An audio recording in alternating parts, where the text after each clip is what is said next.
Good morning. I'm Superintendent Bill Furbush, and today for the Pelham School District Today show, we have Brenda Colometta, our Director of Technology.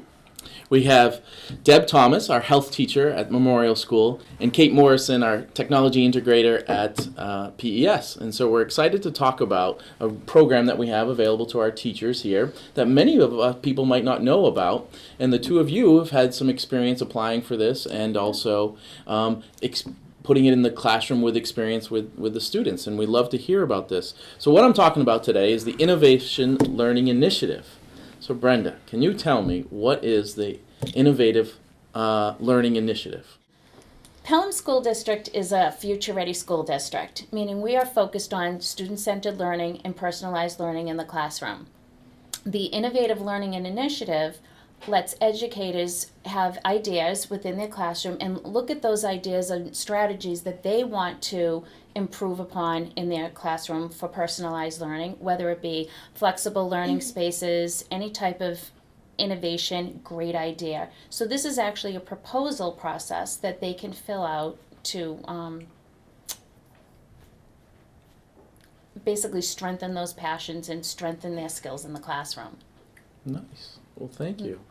And we also have a couple with us who did apply, and I'll start with you, Deb. Okay. Deb, can you tell me why you applied and then a little bit about what it is that you put in place in the classroom thanks to this Innovation Initiative funding? Sure. So I was a new teacher and I saw the email come out about this proposal process, and I thought, wow, that's a great opportunity for anybody in the district to, if you have an idea, the district is going to find a way to support you, not just with money, but with people and resources and things like that. So my idea was I really wanted to bring flexible seating into my classroom because my first year there in the teaching health of the middle school, it was all 30 of those chairs with desks combined, which are very heavy. So you can't even remove the chair from the desk, which I know some students might like that structure, but to have that as the only option in my room felt like it wasn't meeting the needs of all my students, and it really limited my options and student options for grouping up in small groups or moving into personalized learning strategies like station rotation and things like that. And as the health teacher, I see all grades. I see about 150 students a day. And what I need for my 8th grade classes might be different than my 7th grade classes and my 6th grade classes as far as the learning environment. And with 30 desks that are hard to move and just are one piece altogether, it really limited what I could do in the classroom. So you wanted flexible seating for your students for their own benefit, because not everyone will learn best with just sitting at the armchair bandits, I think is what they used to be really called, or something.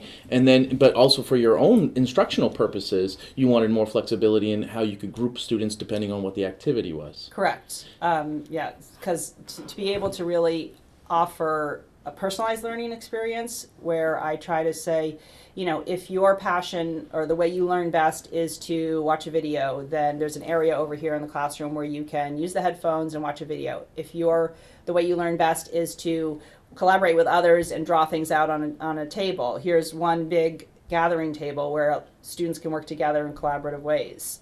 So trying to meet those learning styles for students and providing, having a flexible seating environment allows me to meet more of the needs of the students and to build in more options within my curriculum. So it sounds like you're giving students choice. You're also developing the skills in the students to identify what their learning styles are. Yes. And then as the instructor, you're creating those opportunities for multiple learning styles for the students to best educate themselves and learn the material. That's what I'm trying to do. Yeah, so I also appreciate that it brings in a lot of SEL, which is also a district goal, because students can figure out, oh, this is working for me today. I need to be quiet. I need to work in a quiet space by myself, and I have that space in this room to do it. Or I really need to collaborate with somebody else on this project that we're working on because I need support from somebody else. And there's a space in a place to do that, and a curriculum that supports that. So students are starting to learn about themselves day to day, what they might need, how that changes, and then how to kind of take care of themselves and figure out how to manage internally what's going on for them and make it work in the classroom for them. What an opportunity for our students. And now tell me, what has the impact been? What is the difference between teaching with the old seating that you had, and what have you noticed with now having these opportunities for students? Yeah, students come in pretty excited, and a lot of it is because of the seating, I'm going to be honest. They are middle schoolers. I think they like me too, and some of the curriculum, but they love, so I have seats on wheels, I have wobble seats, I have regular traditional, like just regular seats that don't move for students who don't like that kind of kinesthetic thing going on. I have floor seating, I have floor rockers, I have beanbag chairs, and so there's really something for everybody. So they're excited to be there. They know they can find a space that works for them. I brought a ton of different technology into my classroom now because I have the ability to do things like station rotation. So I can have a group working independently, and then I can be working directly with another group, and the group independently is using technology, and maybe they're doing an Edpuzzle video, which also has a quiz on it or something like that, while I'm direct teaching to some other students. And what was the other thing I wanted to say? There was something else on my mind about that. Students are excited to come in. I'm using a lot of technology. Oh, there's something new that I'm doing this year with my students. I'm trying to build more community within the classroom so that students can really start to use those SEL skills, learn to respect each other, learn to listen to other ideas. So on Monday mornings at the beginning of every class, we do a meeting and we circle up, and it's so much easier to circle up now. Like literally with those other desks, we could stand in a circle, but it's not quite the same. So they bring their chairs and we circle up, and we have rules and we talk about the rules, and then there's either a prompt, or sometimes it's just how was your weekend or what's coming up for you, and anyone who wants to share can share, and if you don't want to share, you don't have to. And I've noticed that the students are really enjoying that, and I think that's another opportunity that's been provided by the flexible seating and the new creating a new space within the classroom. What a connection of how the learning environment can actually impact the ability for students to access the learning. Yes. So Yeah. thank you for taking the time and applying for that, and for the innovative learning initiative, and putting that in place. Yeah. We really enjoyed learning about I highly that. recommend that anyone who's interested or has an idea to just go for it. Don't be worried. Don't think, oh, this isn't going to work, or I don't have a full idea. Talk to somebody, get your idea together, and try to, come up with something that, maybe feels more solid, but don't think, oh, this isn't going to work. Just, I say, go for it if you have an idea. Nice. Kate, Yes. tell me about what I'm so excited to learn about these projects. Tell me what your innovation learning initiative was. Well, as an instructional coach, I have a unique role at our school because I work both with our students but also with our teachers on instructional strategies. And one part of our Future Ready plan in our district is personalized professional learning. And I work a lot with technology. And at our elementary school, grades 3, 4, and 5 are one-to-one with Chromebooks. And kindergarten, first and second grade are 2-to-1 with Chromebooks. And that's a decision that we made because we really wanted those lower grades to have a lot more social interaction with each other as they're using that technology. Because, research says that's what's developmentally appropriate for students in those grade levels. So we identified a need within our school for more professional development for our kindergarten, first and second grade teachers to really kind of come up with new strategies so they can engage their students both, in small groups or partners, but also with that technology. So it's a delicate balance.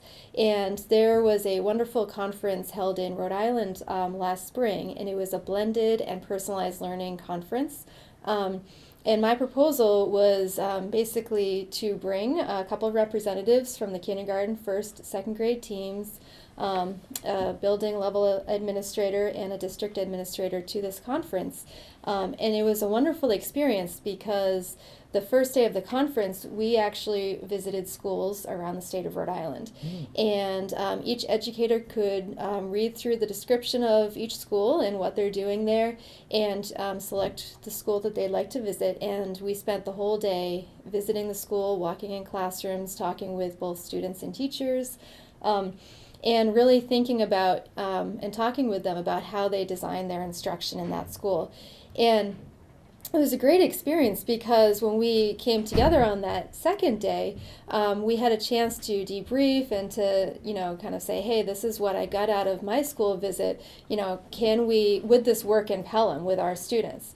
And we also got to choose some sessions to go to really blend in that theoretical component as well. It was a really powerful experience for our teachers because, just visiting another classroom and observing, you can learn so much. And I enjoyed just sitting down next to students and having them, describe to me what they're working on. Yeah. And all of these students were able to put into their own words what their instructional goals were, and I thought that was very powerful. So after we did those school visits and that conference, those teachers did a lot of sharing within our school. And so those teachers presented at a faculty meeting, and they shared some pictures and instructional strategies.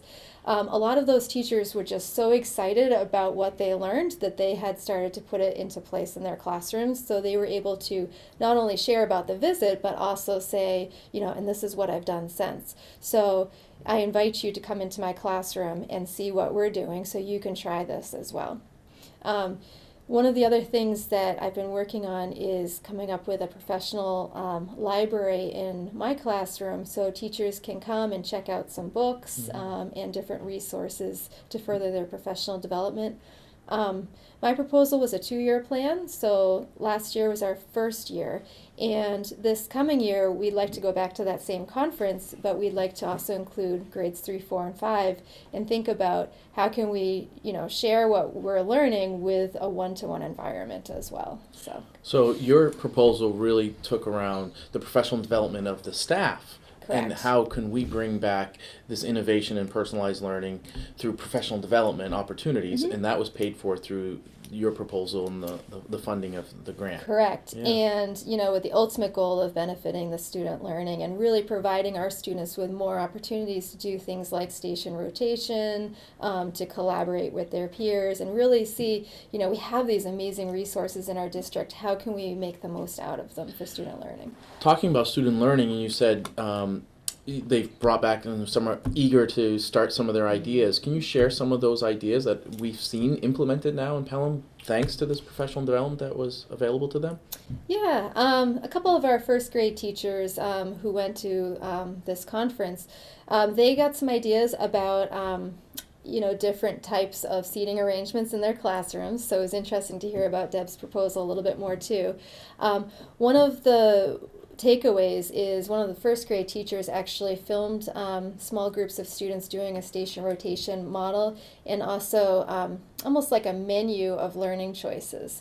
So let's say students are learning a particular math skill, they had a menu of different ways to practice and master that math skill that ranged from movement to writing to creating or drawing a visual display, and that lined up a little bit more with their individual learning styles too. But what I was really impressed with just after a couple of weeks from this conference, the students in her classroom were able to explain why they chose each choice. And so for a first grader to be able to do that, it was really powerful for our staff to see too, because it showed them, this is something that we can do.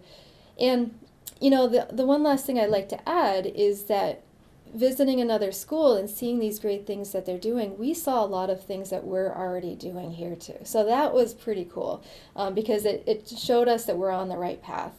And we can always continue to learn and grow, but I think we're going in a really great direction. That's always affirming, isn't it? Great to hear, yeah. And it is very powerful when students can identify their own goals and their progress towards those goals, even as young as kindergarten and first grade. That is extremely powerful. Given an opportunity, they can live up to it. Well, thank you for doing that for our staff, and you're going to continue that this year with a new group going. Yes. Oh, how exciting. Future Ready. We're a Future Ready district. We have been for a little while. How does this connect to Future Ready? This directly connects to Future Ready. The Future Ready plan is actually a student-centered, it's a digital learning plan that is centered around personalized learning. So the Future Ready plan actually has 7 categories that focus on personalized learning: curriculum and instruction, professional development, budget resources, infrastructure, use of space and time, and data. So Deb's initiative actually we would take that gear of use of space and time. Yeah. Changed her learning environment for the students with flexible seating, use of space, so that the students actually have a choice of where they want to be in the classroom and a voice on how they want to learn. Kate's proposal was specifically we look at the gear, as they're called, for professional development. So it ties right back. How can we use that professional development to implement strategies for personalized learning as well? And they seem to do that fantastic, and and continuing. So it fits right into our commitment to innovation and personalized learning yes. through the Future Ready project with this money. So talk about how people can apply for this. So this is the exciting part. And teachers, and it doesn't have to be one teacher, it could be a group of teachers, it could be a department, put their heads together. They may have this great idea right now. Take that risk. Take that risk. Don't be afraid to try it. We're all about failing forward. Deb took that risk and it's working out fantastically. So if they have an idea, get together. We have design strategies we can work with. There's a proposal process that they can fill out the application and set forth to the administrators and to their teams what they're looking to do to actually try some new technologies and innovations in the classroom. Wow. Well, thank you, everyone, for sharing this great ideas, and I've learned a lot, and every time I get to host these things, I really get to learn about all the wonderful things that are happening and all the great efforts that people like you are putting in for our district, for our students. And we clearly heard the impact of this initiative and how it's directly impacting our students and teachers in a very positive way. So thank you all for sharing today. Thank you. Thank you.